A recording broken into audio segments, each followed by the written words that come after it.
Tim SAR gabungan kini berpacu dengan waktu untuk menyelamatkan korban ambruknya bangunan pondok pesantren Al-Hosini di Sidoarjo, Jawa Timur. Evakuasi difokuskan untuk mencari korban yang masih hidup. Yusuf, umurmu berapa? 16 tahun. Apa yang luka? Ya?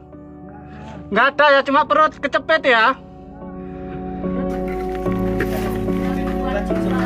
Yusuf yang sempat terjebak reruntuhan berhasil dievakuasi oleh tim SAR gabungan. Kamal keluar. Duduk.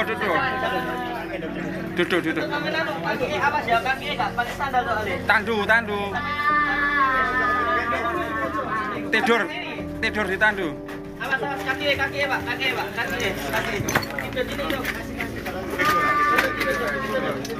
Haikal. Kamu yang sakit apa, Nak? Semuanya sakit. Oke, semangat ya. Sabar. Korban lain yakni Haikal berhasil dievakuasi dalam kondisi selamat setelah 3 hari tertimbun reruntuhan bangunan. Saat ini Haikal tengah menjalani perawatan di RSUD Sidoarjo. Sementara itu, Basarnas menyatakan proses evakuasi menghadapi kendala besar, terutama pada korban yang terhimpit reruntuhan beton berat.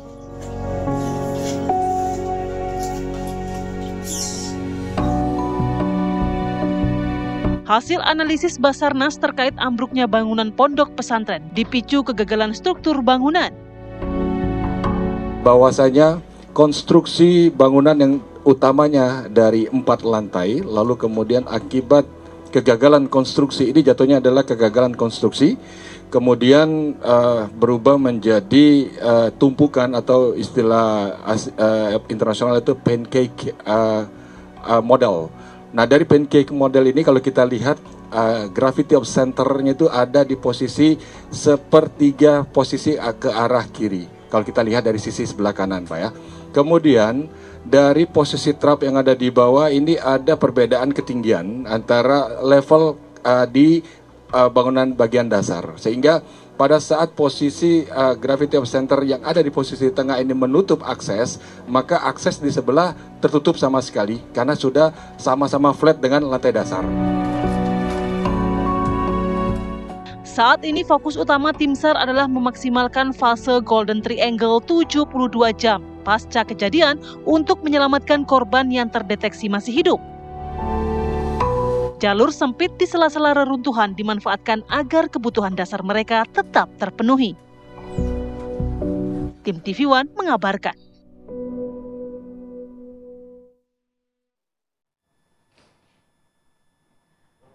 Pemirsa, tim SAR gabungan terus berupaya untuk menyelamatkan korban ambruknya bangunan pondok pesantren di Sidoarjo, Jawa Timur.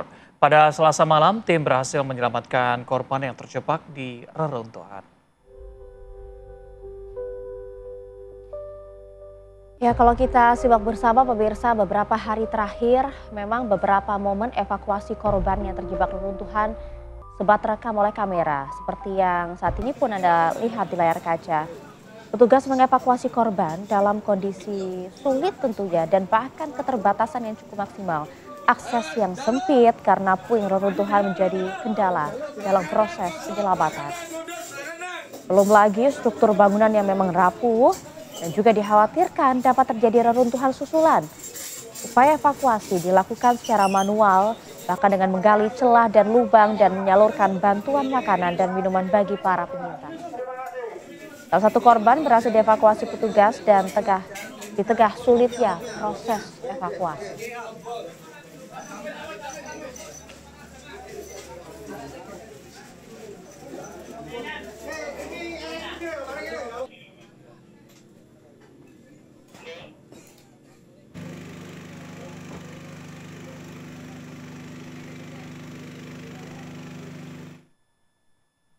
Ya, ini artinya sudah masuki hari keempat ya, dan juga masih ada sejumlah santri yang berada di bawah reruntuhan.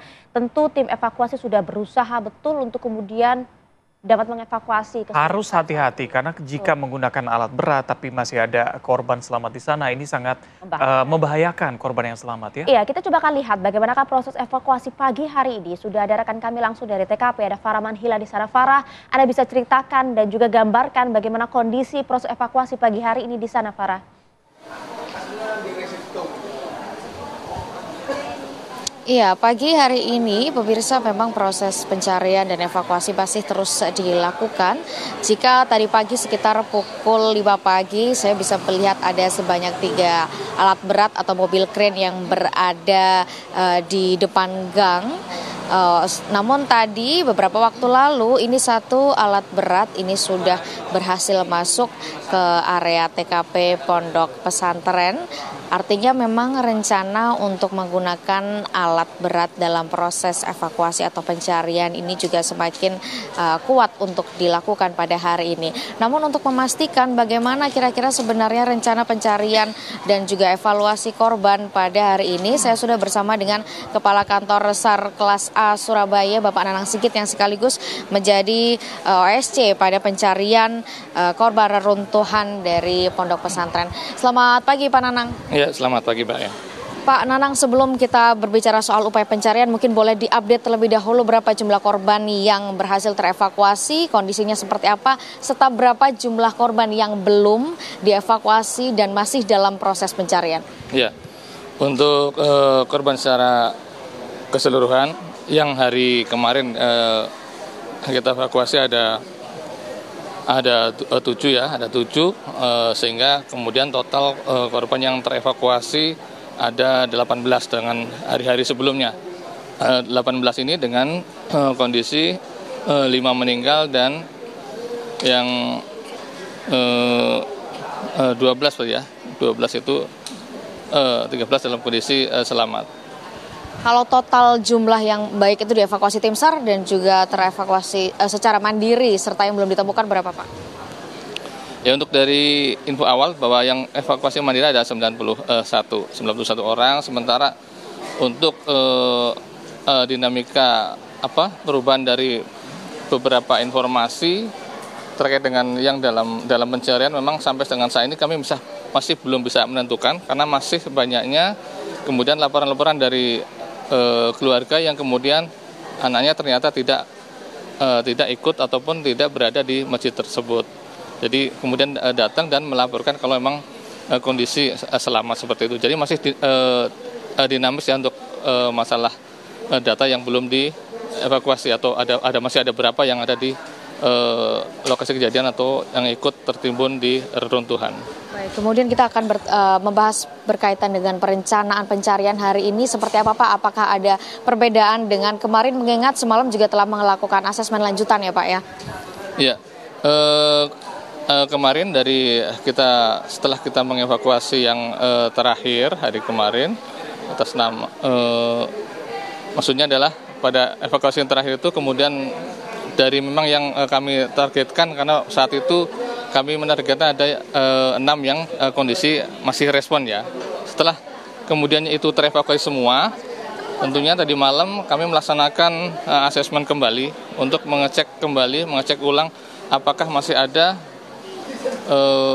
tanda-tanda yang masih bisa merespon ya dari korban-korban yang ada. Kami menggunakan beberapa peralatan untuk mendeteksi suara dan juga secara verbal memanggil ataupun memberikan pertanyaan ataupun sesuatu yang bisa mereka respon sehingga kita bisa mengetahui apakah ada yang masih bisa merespon atau tanda-tanda kehidupan ataupun menggunakan juga peralatan-peralatan lainnya yang intinya seperti live detector seperti itu. Hasilnya apa Pak? Ya, untuk 2 kali kami melaksanakan itu, sekali kemudian kami ulang lagi dan hasilnya memang masih sampai dengan saat yang kedua itu bahwa tidak ada tanda-tanda mereka merespon itu. Tidak ada. Baik, hasil asesmen semalam artinya belum ada respons begitu ya sampai hari ini dari korban reruntuhan. Artinya akan ada perubahan rencana dengan menggunakan alat berat hari ini, Pak. Informasinya apakah betul? Ya, kemudian tadi malam juga kami merapatkan dengan stakeholder terkait ya yang ikut dalam proses pencarian, bahwa kemudian nanti di hari ini nanti juga akan kita konfirmasi kembali kepada stakeholder yang ada untuk menindaklanjuti terkait dengan asesmen tersebut. Apakah tetap menggunakan cara tanpa alat berat atau menggunakan alat berat. Karena nanti dari hasil itu juga akan kami konfirmasi ke keluarga korban juga. Bahwa kami sampaikan bahwa kondisinya seperti ini, kemudian proses selanjutnya adalah menggunakan alat berat seperti itu. Nanti di forum dengan keluarga korban akan seperti apa? Apa kemudian faktor-faktor yang pada akhirnya membuat tim SAR gabungan memutuskan untuk menggunakan alat berat dibandingkan dengan pencarian manual? Sebenarnya mana yang lebih optimal dengan resiko-risiko yang minim, Pak? Ya, sebenarnya keputusan untuk menggunakan alat berat belum ya, karena saat ini memang rapat dengan stakeholder terkait dalam pencarian ini masih belum dilaksanakan. Kami akan laksanakan nanti jam 10 ya. Artinya disitulah penentuannya. Penentuannya akan dideklar menggunakan alat berat seperti itu. Kalau sekarang kan saya belum bisa menyampaikan apakah secara pasti menggunakan alat berat atau tidak. Ya tentunya kenapa kemudian kita berpikir untuk beralih ke alat berat, karena memang tadi tidak ada respon dari korban yang ada. Pertama adalah itu, dengan tidak ada respon dari mereka, tentunya kami akan kesulitan mencari posisi korban berada di mana. Sementara untuk mengakses satu titik saja itu membutuhkan waktu yang cukup lama jika tidak menggunakan alat berat seperti itu. Baik, kemudian berkaitan dengan hasil informasi dari saksi yang kemudian berhasil terevakuasi, Pak, bagaimana gambaran situasi di bawah reruntuhan itu yang mungkin bisa diterima oleh tim SAR gabungan, serta bagaimana mungkin gambaran dari masing-masing site, mengingat ini ada 3 area ya Pak ya yang akan dilakukan pencarian oleh tim SAR. Iya, untuk lokasi ataupun tempat kejadian ini sendiri sebenarnya kan hanya dalam satu ruangan musola ya, satu ruangan musola. Artinya semua korban memang lokasi ada di situ, udah pasti ada di situ. Cuma memang mereka itu terpisah-pisah atau tersekat pada saat bangunan itu runtuh. Sehingga posisi dari korban yang satu dengan korban yang lainnya meskipun berdekatan, tapi mereka tersekat oleh betonan-betonan yang kolom yang cukup besar.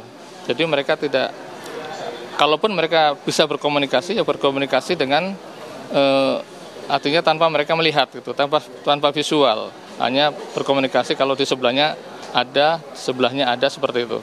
Baik. Terima kasih banyak Pak Nanang Sigit atas informasinya berkaitan dengan update bagaimana upaya tim SAR gabungan dalam melakukan proses evakuasi pada hari ini. Pemirsa, memang sampai sekarang masih belum ada keputusan pasti kira-kira kapan alat berat akan diterjunkan untuk melakukan proses penyelamatan. Kita semua masih menunggu upaya-upaya yang dilakukan oleh tim SAR gabungan. Demikian informasi dari wilayah Sidoarjo, Jawa Timur. Saya kembalikan ke rekan-rekan di studio.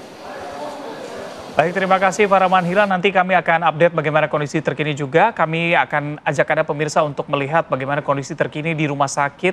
Ada rekan kami, ada Kontri Humaydi yang memberikan laporan langsung di sana. Selamat pagi, Humaydi. Bagaimana kondisi para korban yang dirawat di sana?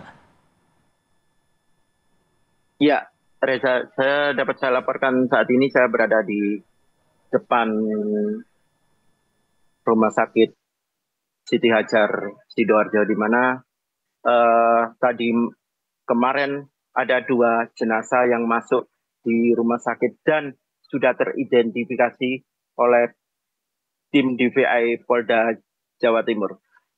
Dapat saya laporkan juga di mana kondisi pasien saat ini hingga awal masuknya pasien sampai hingga hari ini, dari total 50, ini tinggal 3 orang yang masih dirawat di rumah sakit ini.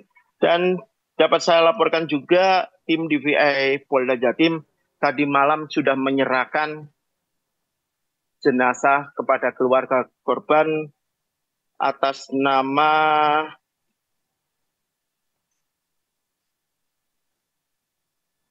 Raffi Catur Oktavia, Pamungkas 17 tahun, warga Putat Jaya, Sawahan, Surabaya. Dan satu lagi, setelah Raffi diserahkan kepada keluarga korban, jenazah yang kedua, Muhammad Agus Ubaidillah, 14 tahun, Jalan Gersikan, Gadukan, Moro Kerembangan, Surabaya, sudah diserahkan kepada keluarga. Begitu. Baik, Humaydi, dari informasi yang Anda dapatkan di sana, apakah proses identifikasi dari jenazah ini berjalan dengan lancar dan apakah keluarga dari korban juga masih berdatangan ke sana? Ya, dari pantauan saya, keluarga yang menunggu kedatangan jenazah belum ada, Reza. Dan dapat saya laporkan juga saat identifikasi, tim DVI Polda Jatim tidak merasa kesulitan dalam identifikasi. Mereka menggunakan sidik jari dan beberapa wajah yang dicocokkan kepada pihak keluarga. Begitu. Oke, dan bagaimana dengan para santri yang kemudian masih dirawat saat ini di Rumah Sakit Siti Hajar? Berapa jumlahnya? Ya, santri yang dirawat di Rumah Sakit Siti Hajar ini dari total 50 orang, ini hanya ada 3 orang yang masih menjalani perawatan. Mereka kondisinya mengalami patah tulang. Begitu, Bro. Oke. Masih dalam kondisi sadar? Masih dalam kondisi sadar dan sehat. Begitu. Baik, Humaydi, bagaimana dengan korban-korban luka ringan? Apa saja yang mereka alami? Kalau tadi Anda katakan korban yang dirawat adalah mengalami patah pada bagian tulang, tapi bagaimana dengan korban luka ringan begitu? Ya, dapat saya laporkan juga dari 50 korban yang dibawa ke Rumah Sakit Siti Hajar ini, kebanyakan mereka yang sudah pulang itu mengalami luka-luka memar dan lecet, gitu. Namun ada yang kondisinya cukup mengalami kondisinya agak serius, yaitu mengalami patah tulang. Gitu. Oke.